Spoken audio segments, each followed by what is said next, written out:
and it says a devil's foreskin satellite town of Manchester. Basically, there's a lesson there for every young kid: is keep on taking the drugs. Really are done to the lead singers, aren't they? Because they basically turn up with a microphone, and in fact, they don't even bring a microphone. They have to be a microphone, do they? Just turn up. For the show where we bring on our special guests for the evening, and we do an interview introducing. And tonight we played their track earlier on.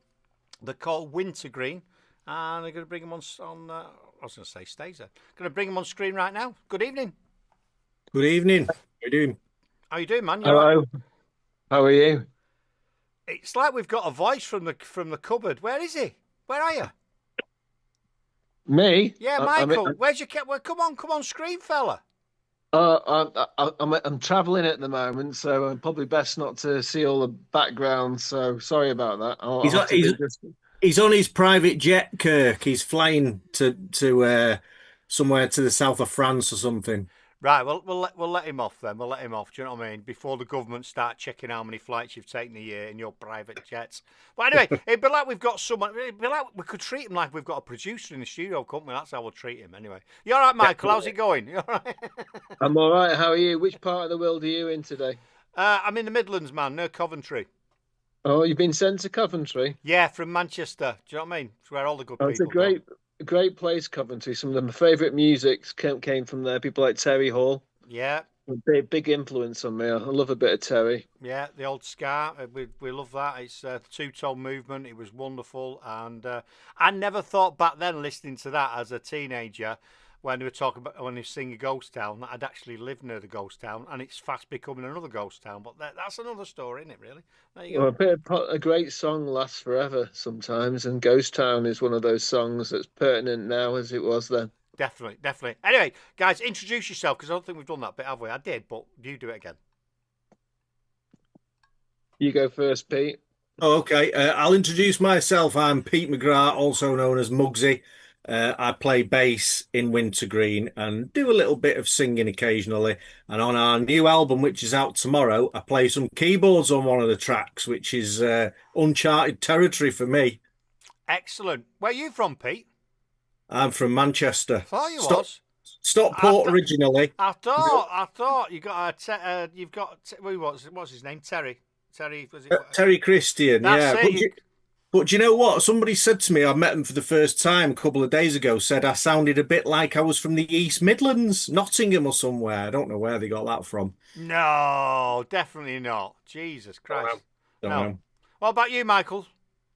I'm the singer and the guitarist and sometimes the keyboard player and sometimes the backing vocalist and write a lot of the songs with the lads all chip into the songs as well. And yeah, I'm currently residing in Derbyshire in Whaley Bridge, which is a nice countryside part of the world. He's definitely not from Manchester, is he? Residing. No one in Manchester has ever from Salford ever said I was residing. I'll tell you what. I was born in Burnage, so that says a lot. Well, yeah, you've lost. Yeah, true. Well, the posh part then, was you a bit of a posh part, was you? There's no posh part of Burnage. Must be. I've got a question here. Kev B says, "Why the name Muggsy?" I've been called Mugger or Muggsy since primary school. It was just Mugger. It just came out that way. I don't know. I didn't think of that myself, but yeah, then Mugger got shortened to Muggsy. I think you must be doing well in life if your nickname gets a nickname. So I'm quite proud of that. Yeah, you can't really shorten mine from Kirk to whatever. I've been called all sorts. You know what I mean? Picky. Yeah, I get picky all the time, mate. Picky all the time. I get picky. So when I was growing up, definitely. And Pete and I were. I mean, he's a few years older than me, but we were both. Oh, he had to throw you under the bus then, didn't he? I'm not liking him. I'm not liking him. I'm 1 year older than him. A couple, I thought, Pete. No, one. But we were born in the same hospital from the same area, and we grew up together. But we were destined to be together in a band. In fact, Pete and I, there's been something I've been talking about a lot recently on the radio. he came as a journalist to the first Oasis gig, Yeah. and he was there as a friend and a supporter at that gig. And I was playing in another band at the time because obviously I'm a musical whore. And he was there at that gig, and that almost was the start of this journey, I would say, perhaps. Yeah. Yeah. Do you do a show together? Because you sound like you could, or you do, or you should. We should do. I do a show, as you know, on a Friday evening on Louder Than War Radio, but Mike's too busy to do it. Uh, He's a front man, and we all know what that is. And also, he's incognito tonight, isn't he? Promote your show. Tell people how you can get hold of it, how they can listen to you, because you know what I mean. If that's what we're here to do. There's no competition here. Tell them. so the Louder Than War organisation is run by John Robb, who's a top guy. The Membranes and Gold Blade is a musician, journalist himself, melody maker, NME. One of these talking heads on the TV quite a lot. Yeah. So he runs the organisation. It's an online magazine, loads of reviews, gig reviews, record reviews. There's so much stuff on there, it's unbelievable. And for the past 2.5 years, I've done a show on the offshoot radio station, internet radio, on a Friday night, 9 o'clock till 10. Just go to the website, you'll find the links, and I'm allowed to play whatever I want, basically. And it's great because bands send me stuff and I discover music that I wouldn't have discovered otherwise, and it's really good. Just have fun for an hour, basically. He plays the Wintergreen album 20 times each time until people get bored after this. I would do, but you're not allowed to play the same artist more than twice. Yeah. I did an Oasis show the other week and I just about managed to get away with it. Yeah, that's right. You get picked up from it. See, you're not so bad because Janice forces me to do 2 hours and she bombards and she makes me do an interview. And do you know what I mean? It's just like an hour. That's like I'm just getting warmed up. But yeah, brilliant, mate. I'm glad you've promoted. I'm glad you've come on. So tell us how you all got together. Well, I mean, it's through that long time connection. I mean, literally, our families know each other, and in fact, our mums and dads are doppelgangers for each other. It's really insane. Like, well, unfortunately, 3/4 of the band's deceased now, but my dad and Pete's dad look like chubby twins. And our mums were the glamorous half of the band, and they looked like twins as well, didn't they? Yeah, they were an ABBA tribute act, actually. Yeah. Really? That's no, I'm lying there. Oh, no, you'd have got away with Mike's right. I mean, we knew each other when we were kids, Yeah, Mike, yeah. and the problem was he's a City fan and I'm a United fan, so we didn't get on that well. No, Pete started off as a City fan, but a United fan, a City fan, and then he got banged on the head and became a United fan. That was the thing that happened. Yeah, well, usually peer pressure and all that. I'm not really a big football fan, but I used to go and watch City at Main Road, so there you go. I was going to say you're not a big football fan, so you support United. I'll City, and I'm City. You know what I mean? Seeing Oasis at the new City ground, the Etihad. So before they all split up and started again. Anyway, so No, but yeah, we know each other through the families, and I think Pete had been playing in cover bands, and he'd said, I think, to my dad, or his dad said to me, or something like, "Are you still doing music?" And I was doing music for films, the films that I produce. nice. And he said, and Pete said to me, he came up for a curry up to Whaley and said, "Look, would you like to be in a band?" And I said, "Well, if you do all the rubbish stuff like, booking the practice room and all that kind of stuff, I'll be in." And he said, "Yeah, all right, mate, I will." And Yeah, I should have said before that as well as being the bass player, the manager of this band. There's Muggsy, I'm feeling sorry for you, mate, because I'm feeling a bit of a theme going on here. A bit of a theme. Yeah. You've sussed it straight away, because Kurt. the thing is, you see, they really are done to the lead singers, aren't they? Because they basically turn up with a microphone, and in fact, they don't even bring a microphone. They have to be a microphone, they just turn up. Look, do you know what I mean? I'm the lead singer I'm the lead singer and the guitarist. As Johnny Marr said, the guitarist is the winger in the band, and the singer just has to put the ball in the back of the net. The bass player, I think he said the equivalent of that was Jamie Carragher when he was on that other TV thing. So I don't know what that says about bass players. It's very true. That's very true. We are functional bass players. We are functional. You've got 4 strings. You only ever played 2. Well, that was how I ended up on bass. You know that story. I tried to play guitar, but bass was a lot easier. It's only got 4 fingers. Give him a I rest. taught. I think I taught you. I think I taught you bass, didn't I, Pete? Or some initial bits of bass. So we were in a band called Grifter Kirk, and this is when we were much younger. And yeah, honestly, when we started, Mike used to say, "Right, put your finger there and put your finger there, and then put it." Really? Yeah, and that's how I learned to play bass. And that's how he got arrested by the police. My dad's on. He's called Daddy Stone. He says it's the right man fest tonight, isn't it? So Yeah. I love it. I love causing trouble and like dropping grenades. It's brilliant. But I bet you like this all the time. But this is day in day out, isn't it? So Well, the drummer Grant, who can't be with us today, is a Liverpool fan, so that puts even more. Oh my God! Don't tell me. Amongst the pigeon. Don't tell me, Dad.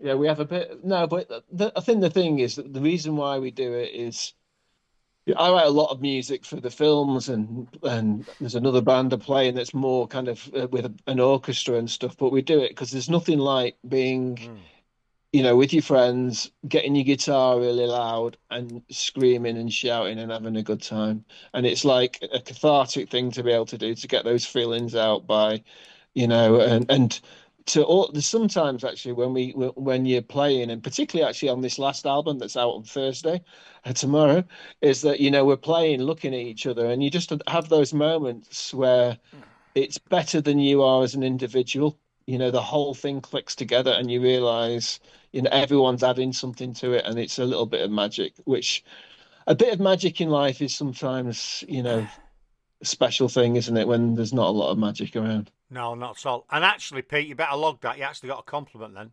I picked that up. Hey, I know he loves me.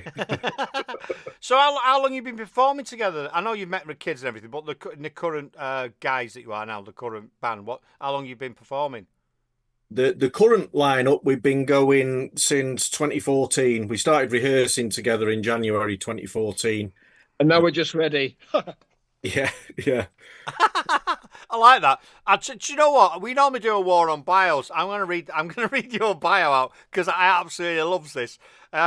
Michael Knowles and Peter McGrath, Muggsy, grew up in Stockport, and it says a devil's foreskin satellite town of Manchester. Devil's foreskin. Devil's foreskin. It says that's what it says. Devil forsaken. You know that term, a place is God-forsaken. Sorry, I apologise. That's why I read it out. Forsaken, yeah. Devil forsaken.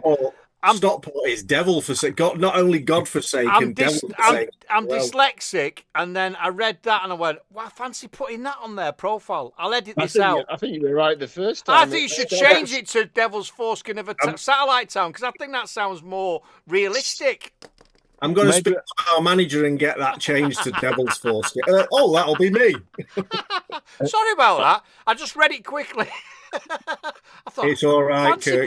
You might have come up with something there. I thought, fancy putting that on your and that's why I read it out. I should read it twice. Did I tell you I was dyslexic? And that's not an excuse. That's the truth. Pete McGrath is the Devil's Foreskin. I've definitely got to clip that. Another bollock drop by Kirk onto the Devil's Foreskin. Get that one on TikTok. Which is Stockport. It sounds like an Ozzy Osbourne song, that doesn't it? Devil's Foreskin. Yeah. Oh, that's a shame that he's passed away, bless him. But it is. Yeah, what a character. It's a wonder he lasted the way long he did, the way he abused his body. So I'll tell you what, it's when he stopped taking the drugs that he fell off the perch. Yeah, definitely. It's not good. It basically, there's a lesson there for every young kid: is keep on taking the drugs. Whoa! Yes, other drugs are available, people. Everything's a drug now. But you're right. I think you're right. Anyway, no, it happens though, doesn't it? If your body's so used to something, and actually what you might be is the drugs are keeping him ticking over out and they're masking the problems that's going on, and then bless him. Anyway, we're not here to talk about I'm the same with tea. If I stopped with the tea, I'd fall apart. Yeah, so. I'm the same with coffee. If I stop drinking coffee, I have a banging headache, which is not good, is it? So you've got the album that comes out on tomorrow, if you're listening live, or the 24th of July, people. If you're listening on a rerun, go and get it. WinterGreen. So what have you got planned? Have you got any gigs Yeah, we've got some gigs coming out. I mean, we're really proud of the album. As I say, we recorded it with Jake Evans in Macclesfield. Jake's played in Bad Lieutenant, which is with Barney from New Order before. All right. And what the lovely thing about doing this was, you know, we came from a time where, recording always used to be split up into doing your drums and your bass and all that. And this time we were all sat there and we were looking in each other's eyes, not in a romantic way, but in a masculine boy way, playing music, and it was real vibe doing it that way. And there's a really lovely tracks like "Hey John" on the album, and the lead track, "Songs from the Lonely Man from a Man on a Bench," are really kind of got that live vibe to them. And there's also, even though it's played that way, there's a slight darkness throughout the album, and I don't know where that's from, but there's a sadness to, but a kind of a happy sadness, Yeah. and yeah, it's all, and for us, it's all about the songwriting, so that's an important thing. And we've got some gigs coming up. When's the next one, Pete? Well, we're playing that festival in Whaley Bridge. I know that for sure. I think we've got one in Ramsbottom. I'm the worst manager in the world. I don't have the list in front of me. There's one in Ramsbottom. I think We've there's got we've got a Facebook page that we can put them all up on there for people to look at, and yeah, what is it, at Wintergreen Band on Facebook? yeah. Well, at WinterGreen Band will get you to our socials, or go and look for us on Linktree. We're actually suspended from X or Twitter, whatever it is at the moment. I think I was drunk one night and told Elon Musk he was an idiot, and he's we've been blocked and we can't get it back open again. Really? That, Yeah, that does surprise me. yeah. But yeah, he's normally likes a bit of banter, doesn't he? Normally, yeah, does with Donald Trump. But picking up on what you said at the start, of that I get that, because when you're recording, if you're doing it individually, then it's not the same. But you've created that music as a band, so to actually experience it together and share that together is. I know, I don't know how that feels because I've never done it, but I know in different situations how that feels. It's almost like Yeah, you're a team, are you? You're a team. the previous album we did, we recorded it during lockdown, so we were all in our own houses playing our stuff and recording it, and then sending it in Yeah. to producer. So we didn't play any of those songs together. So I this like that because I can control it more, to be honest with you. But yeah, for this one, it was we just went in and played them live, and Jake recorded them, and then we overdubbed and mixed and sprinkled the magic on them. So it was a really good process that we did, and we're really proud of it. Excellent, excellent. Oh, what we've got here? You've got Friday the 21st of July. You're at Railway Whaley Bridge. You said that, didn't you? I can't see anything else. They're all earlier gigs. All right, they're on here, people. Maybe you shouldn't read out the gig list, given the fact that we all have come from foreskin land. Oh no, mate! I shouldn't do anything. That's why I don't have any. I do everything. I just do everything freestyle. But you get what you get. You get what you get with me. Do you know what I mean? I am what I am, and if I drop a clanger, That's what happens in life. Hey, we all do, Kirk. Don't worry about it. And sometimes the fun, those clangers are the fun. I'm getting abuse on Mixcloud. Even my dad's like, "Trust you, Kurt." Janice is kicking off. Manta Ray's like devil foreskin, load of laughing and everything. But it just be a new thing now, won't it? It's be a new jingle. Anyway, I've dropped the Facebook in the chat, so go and check them out. And as the dates pop up, they will come up on there. Yeah, we'll be doing some gigs in September and October. We're having August as a little bit of a break because we've been dead busy getting this album ready and getting it out. Yeah, well, you'll be. We'll start rehearsing, and then get the gigs out. So yeah, just check out the socials and they'll be all advertised on there. Excellent. Yeah. So you've got that. You've got some gigs going. So you're going to take a bit of a break from doing more music, or like a lot of bands, have you got a stack of them already again, ready to go? Mike never stops writing, so I think we'll probably be on to the next album straight away. I think you said a story of the week when we were chatting, Pete, that we went in the studio and to record 3 songs, and by the time we'd in the studio, I'd written another one and we recorded it. And Oh, and yeah. I am a little bit like that, really. I just, While we're I here, love writing music, and it's so important to me to be able to express myself, really. excellent. And he likes getting his money's worth, doesn't he? So Certainly while we're does. here, let's do it. So Mm. there's the other guy, my band member's not here, but normally ask this question: is if there was a zombie apocalypse, which band member would die first? That would be me. I can't do anything. I'm impractical. I can barely walk down the street. I'm blind, blind, and I'm a fool. I You're can't do pretty good anything. at running, Mike. You and Grant are quite good at running, especially Grant. Grant would be gone. He'd outrun them, no problem. He used to run the 800 and 1500 meters at British level, British team level. So Wow, he was pretty fantastic! decent. He was a pretty good athlete, and yeah, I reckon it'd be me because I tried to engage with them and I tried to be a diplomat and talk them out of it, try and but they book, just beat me anyway. try and sell tickets to your gig. Yeah. Do you want to see that album? It'll be out on vinyl, by the way. We've Oh, experimented. you're doing a vinyl. Who's producing that for you, or where Well, can you get that?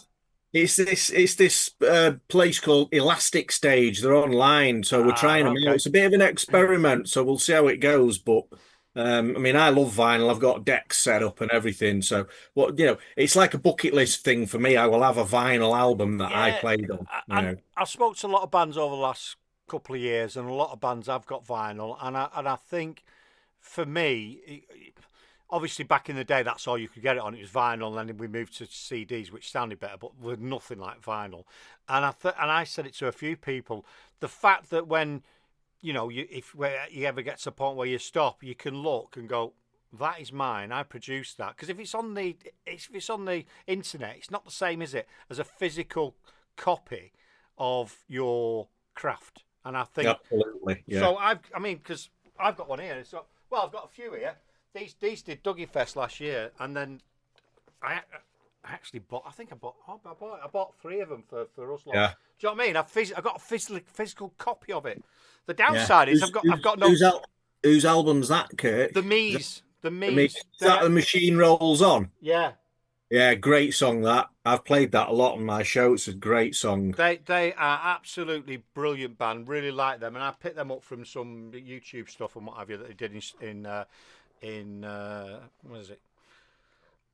Stoke, I think it was Stoke-on-Trent. Yeah. Anyway, with another band, brilliant, absolutely brilliant. So yeah, it'd be great when you do that. So get it mounted up on the wall, and you can keep pointing to it, can't you?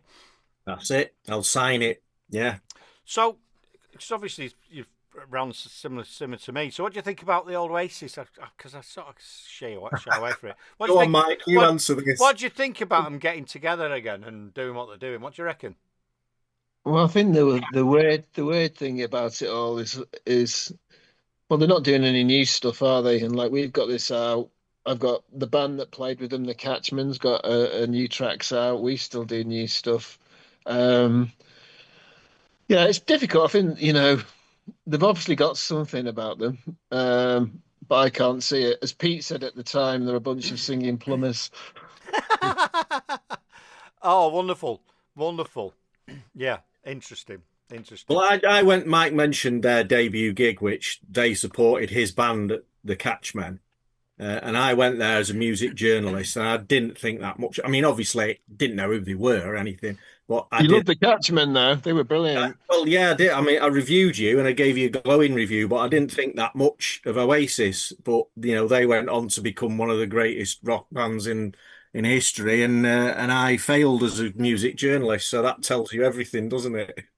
Not really, mate. It just depends, doesn't it? You've got a mix of talent, luck, being in the right place at the right time. Someone's noticed them, probably saw the attitude. Because the way Liam acts as well now, to when you see some of his very first interviews, he changed, didn't he? He morphed into that character. But I think he's got this persona, or everyone's got this vision of him always being like that, and he wasn't like that. He wasn't the same as he is. Do you know the way the arrogance? Not is that the right word? Arrogance.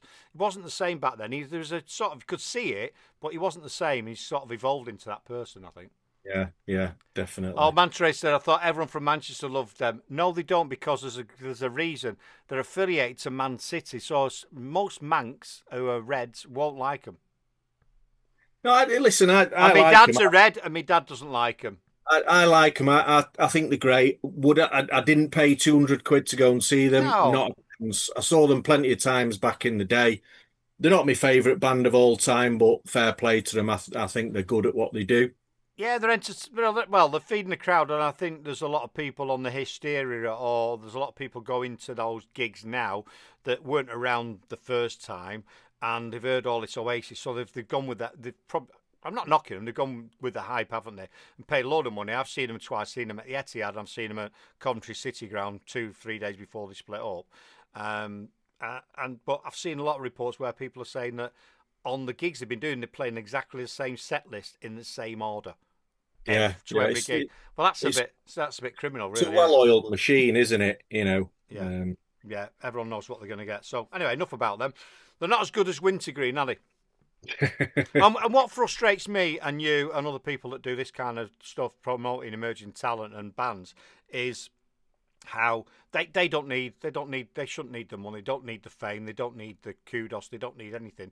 But there's hundreds and thousands of bands out there where we're equally as good as them, if not better, some are better, who just get passed by because everyone wants to be in this gang thing and follow the latest thing, don't they? And I find it sad.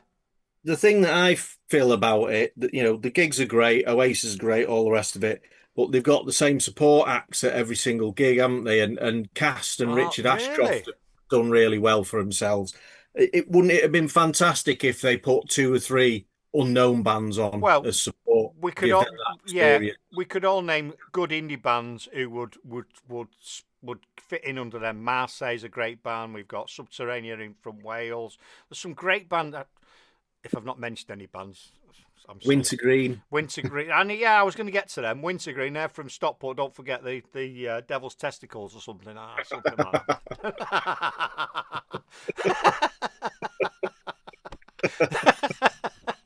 But yeah, it's frustrating, and that's why we all us people who do this sort of stuff try and promote them and try and get bands out there. And yeah, I'm not saying they don't deserve it, but let's spend some money on bands like WinterGreen, like all the bands that are out there. Go and see the gigs, buy the merch, buy their albums, buy the music. Do you know what I mean? Because all that helps them keep on going. So what my dad said he preferred the Stone Roses.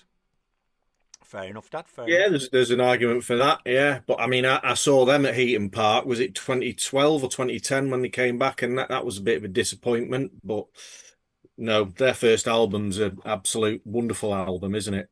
Yeah, sometimes things are best left in the past, aren't they? So, you know what I mean? Like a lot of things are left. So, where can people find you? You've said that before. Do you want to say it again? Where can people find the band and find out what you're up to? I think. Well, we've got a Linktree page which has got all the links for everything on it. If you go for socials at WinterGreen Band, you'll probably find us. Our stuff is on Spotify and all the usual streaming places. We've got a Bandcamp. We've got a SoundCloud. So just do a search for us and you'll find us.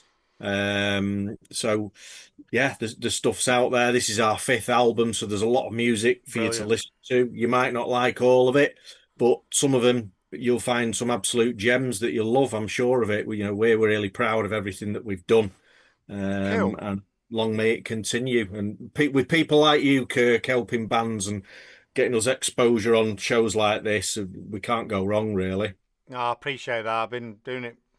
We've been doing this quite some time now. Well, not in this particular thing, but been doing what we've been doing for 8 years, and this show's been going about 3 and a bit, and we've had some great success. And one came up on my timeline today. It's a singer in the States. I saw her singing karaoke in a Florida bar, and put her on my country show, and contacted her, and it inspired her to go and start singing some cover songs. She's set up a band. She's done over the last 8 years. She's done.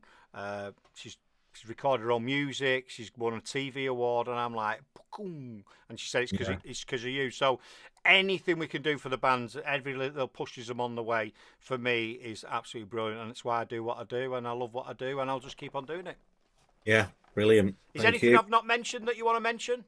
No, I think we've covered everything. I think we've ticked off everything on the agenda. Do you know what? I've had I could sat the rest of the show and just chat to you because I've had one of the best Do interviews. it. I've had one of the best interviews I've had for ages. In fact, we might have to have a word with Janice and get you on again. But you two definitely need to do a show together because I think it'd be hilarious. Yeah, yeah. I did a show with my son once, Lucas. He's 21, and he likes his music. He was desperate to go and see Oasis. He so wanted to go and see them. He tried to jib in, tried to get over the fence. And yeah, I mean, me and him just had the banter when we were doing a show together. So Yeah, yeah, it, we should do it. it works. It works. Anyway, it's been an absolute pleasure talking to you. Good luck with this album that's out tomorrow. Or Out tomorrow. Yeah. the 24th. Hopefully, I don't get that wrong, of July 2025. Yeah, that's okay. Yeah. Go and check them out, the Wintergreen. You've been absolutely fantastic, lads. Thanks very much for coming together. Cheers, Kirk. Yeah, take care, mate. See you. Say hello to the drummer, and I'll speak to you soon. Yeah, cheers, mate. Bye. Take it easy. So that was Wintergreen, people. Go and check him out. Absolutely brilliant. I've dropped a bollock again, didn't I? Dropped a right one. And as Oasis says, you've got to roll with it, haven't you? Got to roll with it. Right.